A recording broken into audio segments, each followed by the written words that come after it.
itunya udah sempat gara-gara apa? Warga korban banjir di Aceh Barat mengeluhkan kesulitan mendapatkan air bersih. Warga yang biasanya mengkonsumsi air sumur kini tidak dapat digunakan karena berbau dan berwarna kekuningan.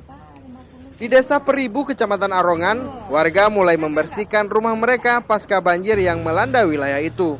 Sejumlah perabotan rumah tangga rusak akibat banjir. Warga terpaksa menguras air sumur untuk mendapatkan kembali air bersih. Untuk kebutuhan air minum, warga terpaksa membeli air bersih sebesar Rp5.000 per galon. Warga belum dapat mengkonsumsi air sumur karena khawatir terjangkit penyakit. Meski sebagian warga telah kembali ke rumah masing-masing, warga berharap pemerintah dapat menyalurkan air bersih bagi korban banjir. Dari Aceh Barat, Arif Fahmi melaporkan untuk Aceh Video. Ini airnya lewat sumur.